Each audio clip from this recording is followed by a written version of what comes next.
Bonjour à tous, aujourd'hui je vais vous expliquer le travail qui est à réaliser pour la séance numéro 7 de SIG1. Donc ça vous laisse 8 heures pour réaliser ce travail en cours, mais je vous conseille fortement de préparer en amont de la première et de la deuxième séance un certain... Donc l'idée ici, ça va être de réaliser un petit graphique qui permet de comprendre comment préparer sans le logiciel finalement le travail. Bon, déjà il faut savoir qu'on travaille sur la version 10.2.2 parce qu'il y a plein d'outils qui ne seront pas disponibles. Si vous cherchez sur internet et que vous tombez sur des outils qui sont disponibles sur la 10.7, 10.8, bah là ça ne fonctionnera pas. Donc il faudra bien prendre le nom des outils qui sont en 10.2. Par exemple, je décide de réaliser une carte sur une commune. Donc ça signifie que pour avoir un beau rendu, ce que je vais faire, c'est que je vais découper. Attendez, on va faire plus simple que ça. Je vais ouvrir Paint. Hop. Mon objectif, c'est déjà de concevoir la carte, on va dire, dans mon esprit. C'est-à-dire que on va avoir une carte avec ici la commune de Reims. Là, un petit carton de localisation. Ici, je vais modifier pour avoir la légende. Comme ça, en noir, c'est les morceaux de carte. En rouge, c'est la légende. Puis après, flèche du nord, échelle, etc. Excusez-moi. Qu'est-ce qu'il va y avoir dans notre carte? Eh bien, on va faire...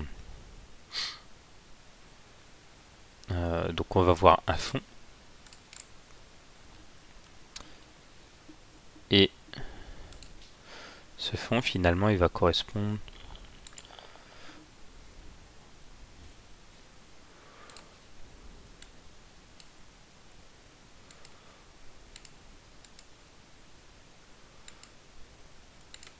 Voilà.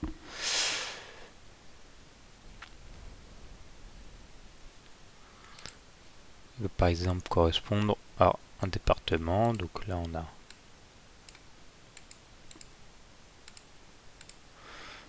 Oui, on va avoir la France, qu'on va représenter en gris clair, avec le département de la Marne, qu'on va représenter en gris foncé. Donc ici, dans le département de la Marne, bah, par exemple, on va voir la carte de Reims.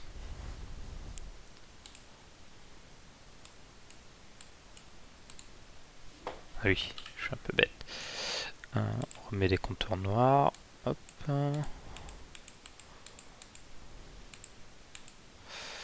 Bon, ça sera la carte de Chalon, parce que ce polygone-là, si vous cherchez, ça ressemble un peu plus au polygone de Chalon. Et dedans, ce qu'on veut, c'est retrouver la géologie. Donc, ce que je peux faire, c'est... Ce qu'on va faire, c'est qu'on va mettre des bandes.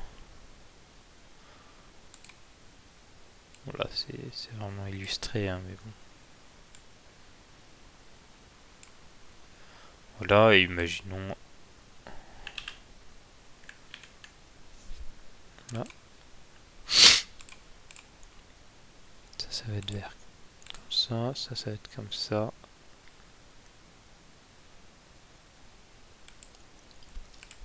Voilà, avec la rivière qui passe.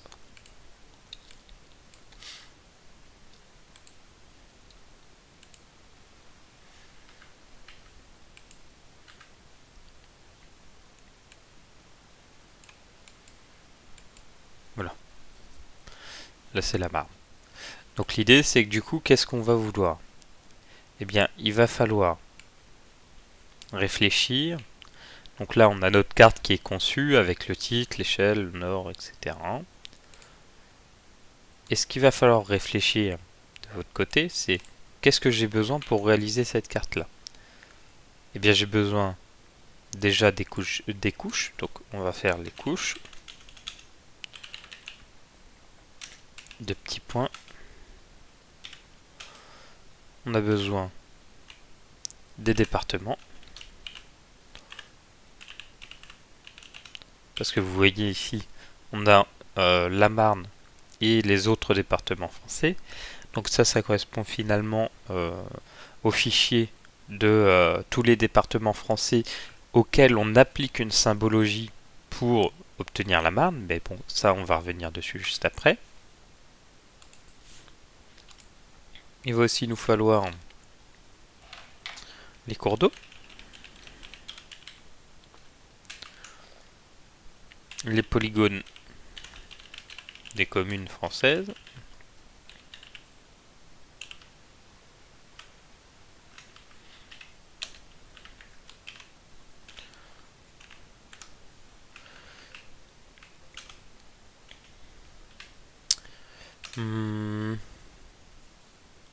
la géologie au 50 000.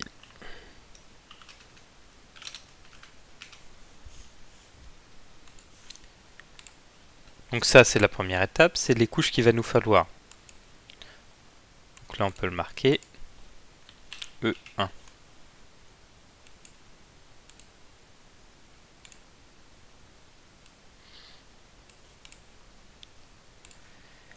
Étape 2. Quel traitement on va utiliser?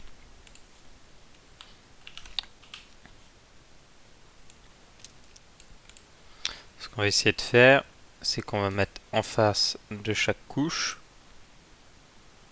Donc j'aurais peut-être dû élaborer un petit peu mieux ça. Ce qu'on va faire, c'est qu'on va le modifier tout de suite.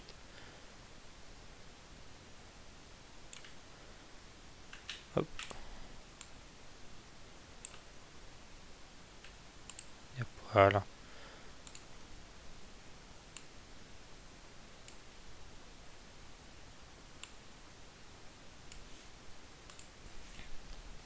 Donc là, l'idée, c'est que notre couche de département, qu'est-ce qu'on va faire comme étape dessus? On va uniquement faire une symbologie différenciée.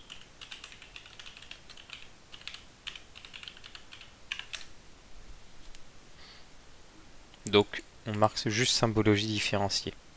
Sur nos cours d'eau, on ne va rien faire. Si, à la limite, on va faire un tri pour n'avoir que la Marne.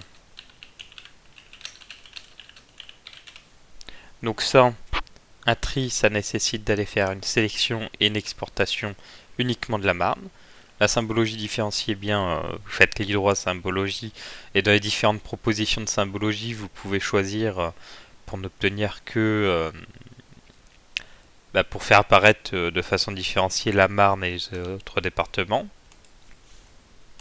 Ensuite, pour les polygones des communes, eh bien, pareil, on va faire un tri.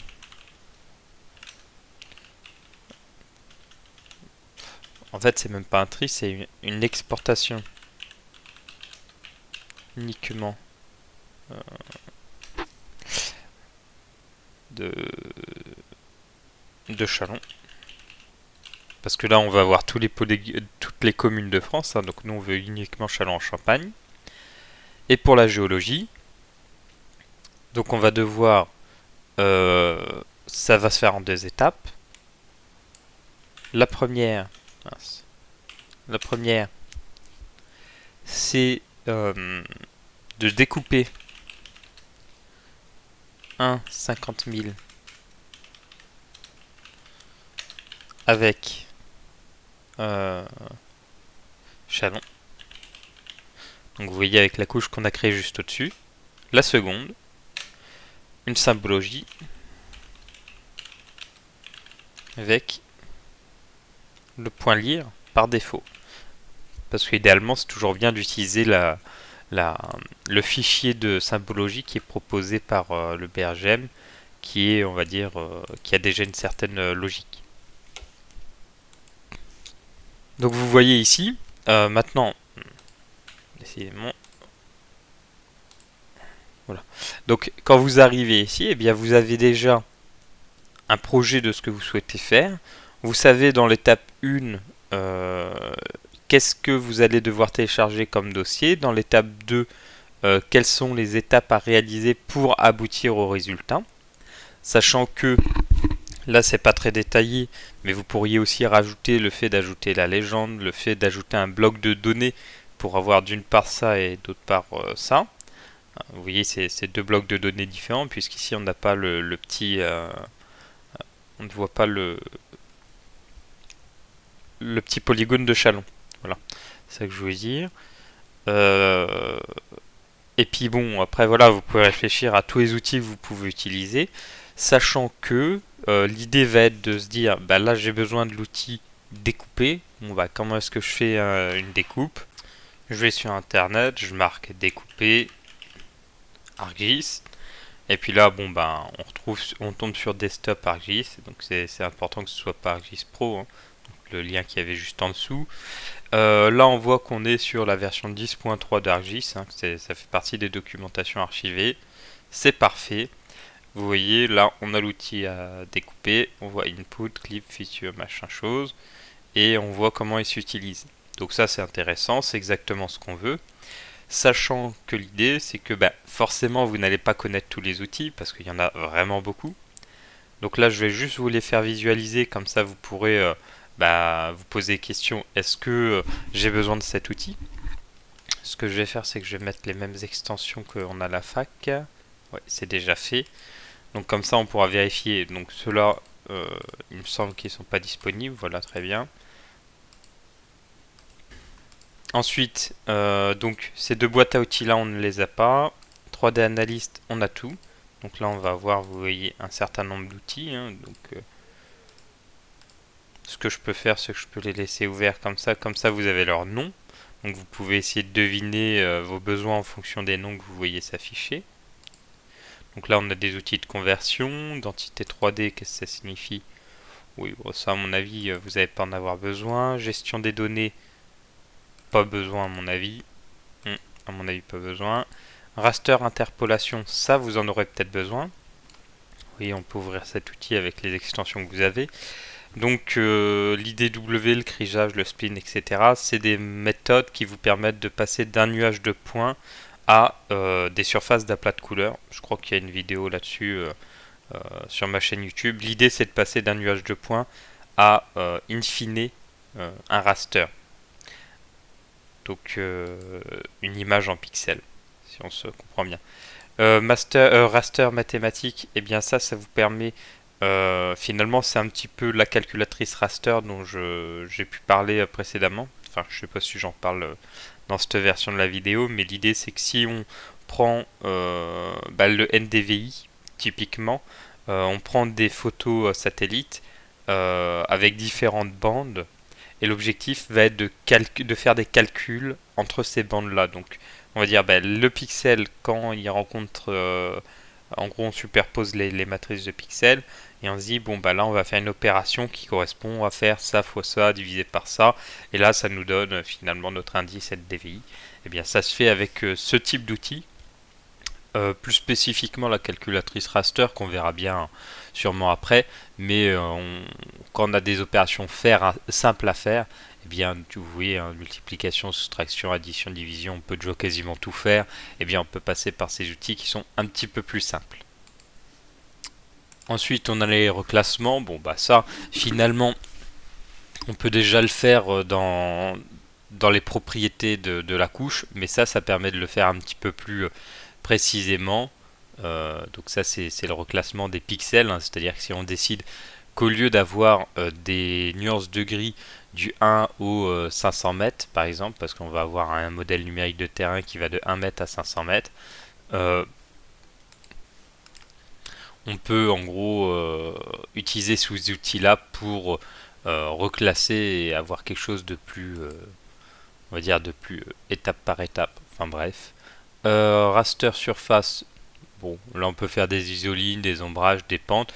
Donc au précédent TD par exemple, je vous demandais, sans le dire vraiment, d'utiliser l'ombrage, puisqu'on voyait dans la table des matières que j'avais l'ombrage de ma couche, ce qui permettait d'avoir le relief. On m'a aussi proposé des isolines, donc ça c'est pas une mauvaise idée, hein, ça permettait aussi de rendre compte du relief. Voilà. Vous pouvez faire des rasters de pente, ça vous chercherez sur internet si ça vous intéresse. Surface fonctionnelle, à mon avis, peu de chances que vous en ayez besoin, mais je vous montre quand même les outils. Triangulé de la même façon, je veux dire très peu probable. Visibilité, très peu probable. Donc là on a fait le tour des outils 3D Analyst. Donc ici on a les outils d'extraction, vous voyez donc découper, fractionner, etc. Fractionnement d'une table, ben, par exemple ça fonctionnerait que sur une table, sur un tableau Excel. Bon, pas trop. Vous aurez peut-être de l'utilité à ça, mais en fait vous aurez plus simple de le faire sur Excel, de séparer vos trucs, etc. Vous voyez ici on a les proximités qui permettent en fait de... C'est tous les outils qui vous permettent de réfléchir sur quoi est plus près que quoi, et donc comment ça peut passer par des zones tampons. Est-ce que machin est dans la zone tampon de telle autre entité, euh, ou sinon vous pouvez faire des cartes de qu'est-ce qui est le plus proche de quoi. C'est un petit peu, c'est pas très clair, mais si vous faites, je ne sais pas, une carte où vous voulez montrer les secteurs de Reims où les poubelles vous géolocalisez toutes les poubelles de Reims et vous dites ah bah c'est quoi les endroits de Reims où on est le plus loin d'une poubelle. Bah, avec ce type d'outil vous allez pouvoir récupérer cette information là. Voilà. Si vous voulez faire de l'analyse statistique, c'est très intéressant, et d'ailleurs vous avez aussi des outils pour faire de la statistique. Superposition. Bon bah ça c'est d'autres outils, intersecter, effacer, excel union, qu'on retrouve d'ailleurs ici, hein. Donc ça, si vous voulez faire ce type de choses, bah, il suffit de marquer sur internet que vous voulez faire l'union. Bon, ça c'est pas très intuitif, mais imaginons bah, l'union c'est calcule une union géométrique des entités en entrée. Toutes les entités et les attributs correspondants sont inscrits dans des classes d'entités en sortie. Donc là si vous marquez sur internet comment réaliser l'intersection de deux polygones, euh, peut-être que vous allez ressortir cet outil là. Bon, ça il faut essayer d'utiliser les bons termes sur internet pour trouver les bons outils. Ça on y a accès, mais honnêtement pas très utile. Cartographie, euh, ok on y a accès. Je vous montre les outils hein, tranquillement, mais globalement si à la limite agréger des points, des polygones, tout ça, ça peut être utile. Donc voilà, ça sert à faire ça. C'est-à-dire qu'en gros, ça vous permet, lorsque vous avez des agrégations de points, c'est-à-dire des endroits où vous avez une forte densité de points, de dire au logiciel, bon bah, fais-moi des petits polygones, parce que là, bon, c'est ce que propose ce truc, fais-moi des petits polygones à chaque fois qu'on a trop de points, ce qui permet ensuite de régénérer un seul point pour ce polygone là, et vous pouvez du coup appliquer des statistiques. Bah, imaginons chaque point ça représente une élévation. Euh, vous avez 10 points qui sont dans le même secteur, et bien vous allez être capable de dire au logiciel bah, fais-moi le polygone qui représente tous ces points là parce qu'ils sont trop proches les uns des autres, et ensuite vous donnez au polygone une valeur d'altitude, et vous prenez le polygone et vous le convertissez en points, ce qui vous permet, au lieu d'avoir 10 points, d'avoir un point qui est représentatif des 10 points parce qu'il va se trouver au centre des 10 points, parce qu'il va se retrouver à avoir la valeur moyenne d'altitude des 10 points. Bon. Euh, c'est un peu technique, mais si vous en avez besoin, au moins vous pensez à ce genre d'outils. Euh, voilà. Vous avez après ces outils-là, donc je vous laisse les lire, hein. De toute façon, vous mettez sur pause la vidéo, hein. Voilà. Les outils de conversion, ben ça c'est si vous avez des fichiers, si vous voulez faire des rasters, que vous avez des fichiers .ASCII ou ce genre de fichiers là. Donc ça, bon, ça peut arriver. Ça se trouve, vous allez télécharger une donnée en format KLM et vous allez vous dire, bah mince, moi je voudrais en faire un fichier couche. Donc en fait, un fichier couche c'est un chef file, hein. Donc vous allez rentrer votre fichier KLM ici et en sortie vous ressortirez. Ah, autant pour moi c'est un point lire. Bon en tout cas voilà, vous pouvez ouais, il n'y a que cette proposition là, bah, le fichier KLM doit finalement correspondre à un point lire, c'est pour ça qu'il nous dit ça. Enfin bref, L'idée, vous voyez, c'est que vous pouvez convertir euh, Johnson vers entité. Là, cette fois-ci, c'est correct. Si vous avez un JSON, enfin, je sais pas le prononcer, hein, un fichier de ce type-là qu'on trouve régulièrement sur les sites de base de données, et bien là, vous êtes capable de le convertir en shapefile. Voilà. Donc les métadonnées, à mon avis, peu probable que vous en ayez besoin. Exporter vers DAO et ajouter un champ DAO, bon, peut-être que vous en aurez besoin, mais là encore, c'est peu probable. Ça, si vous faites un petit peu de traitement raster, vous en aurez peut-être besoin. Ça vous permet de convertir des ASCII vers des rasters. Des ASCII, c'est des fichiers qu'on trouve assez régulièrement et du coup qu'on n'aime pas tellement utiliser. On préfère utiliser des pointifs. Donc ça permet de passer de ASCII à pointif. Voilà. Voilà. Donc là, on a fait le tour pour tout ce qui est outils de conversion. Géocodage, pas besoin. Gestion de données, ça très important. Bon, je vais pas tous les faire parce que là il y en a vraiment trop. Mais dans les rasters, vous voyez, il y a des outils qu'on a déjà utilisés. Euh, le fait de pouvoir découper un raster, de rééchantillonner un raster, euh, d'exporter des éléments dans une mosaïque. Parce qu'en fait, les mosaïques, c'est un truc qui vous permet d'avoir plusieurs rasters au même endroit. Parce que si vous avez des images et raster et que vous voulez découper par exemple ce raster en fonction d'une emprise, imaginons Reims. Sauf qu'en fait, votre modèle numérique d'élévation, eh bien, vous avez deux images qui sont du coup collées l'une à l'autre. Mais du coup, pour découper, soit vous découpez d'abord le côté gauche de l'image, puis le côté droit, et puis ensuite vous faites en sorte de mettre la même symbologie aux deux morceaux que vous avez extraits pour avoir finalement une carte des élévations. Soit vous créez une mosaïque qui vous permet en fait d'avoir vos deux qui sont clippables en même temps et qui sont traitables en même temps. Voilà. Il y a des vidéos sur ma chaîne YouTube pour faire ce genre d'étape et vous pouvez même le faire chez vous avec QGIS. Ça sera beaucoup plus simple que d'utiliser les mosaïques sur ArcGIS. Mais bon, après ça c'est juste une petite aide. De toute façon, moi je reste disponible pour vos questions. Je veux dire, si vous venez avec ça et que vous me dites, ben, monsieur, l'outil d'exportation, enfin comment est-ce que je fais pour exporter uniquement Chalon? Bon, là je vous répondrai peut-être pas, je vous dirai, bon bah référez-vous à telle vidéo ou telle vidéo. Mais si vous me posez une question plus spécifique où la réponse, bah ça va être utiliser, je ne sais pas, calculer les statistiques dans les propriétés raster, bon bah là je serai peut-être à même de vous orienter plus vers un outil. Par contre, il ne faut pas que ce soit tous les outils, il faut que vous ayez quand même fait une recherche. Donc voilà. En tout cas, vous voyez, vous avez énormément d'outils. Ce que je vais faire, c'est que je vais quand même tous les ouvrir, hein, parce que si je les ouvre pas tous, vous pouvez pas voir la multitude d'outils qui existent. Sachant que certains se répètent un peu, mais en tout cas, bon, ça vous en aurez pas besoin, ça vous en aurez pas besoin, pas besoin. Ça, classe d'entité, vous en aurez peut-être besoin, hein, créer un quadrillage notamment. Classe de relation, bof. Comparaison des données, bof. Oh, quoique. Ça peut être utile ça. Voilà.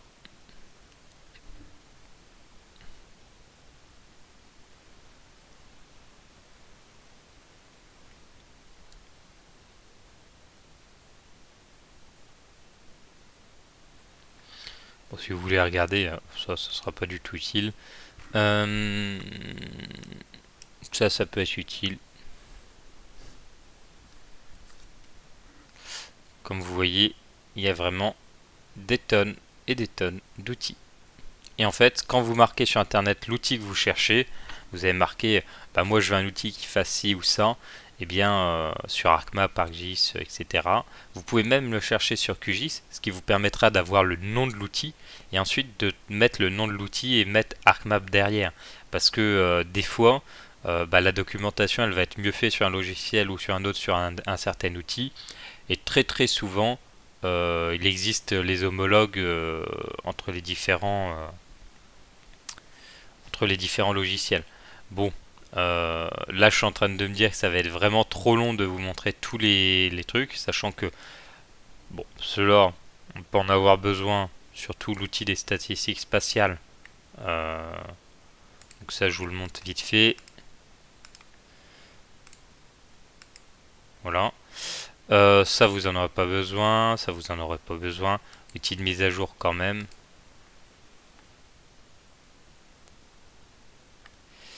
Et multidimensionnel, bof. Network analyse, ça peut être vachement utile, mais est-ce que vous avez accès? Vous y avez accès. Voilà.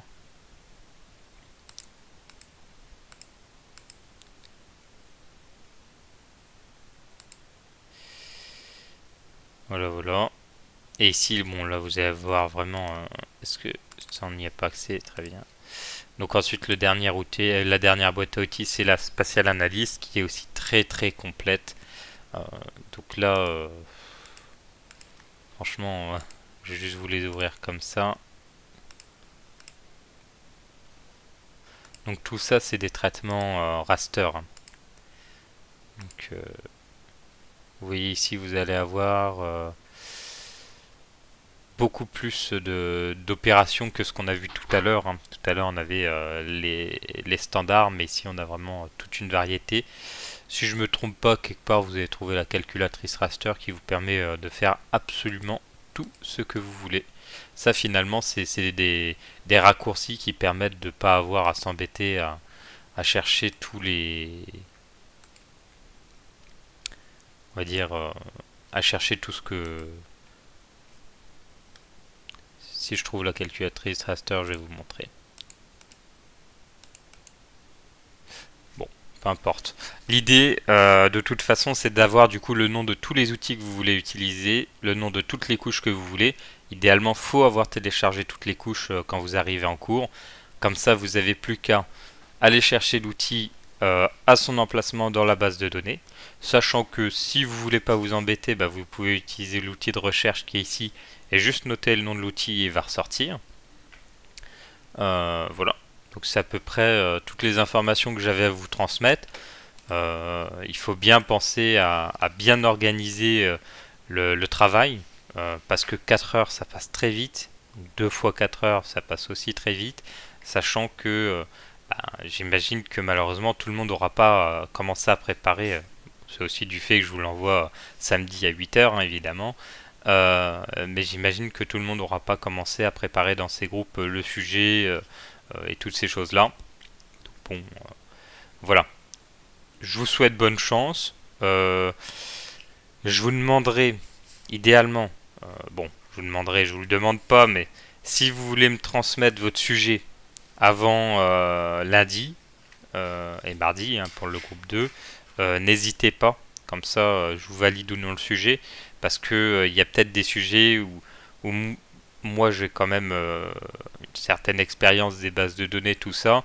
Peut-être que je vais voir certains sujets et vous dire écoutez, ça vaut pas la peine, ça va être trop compliqué. Je veux dire, le but est pas que vous soyez trop en difficulté, donc vous pouvez prendre des choses un petit peu ambitieuses.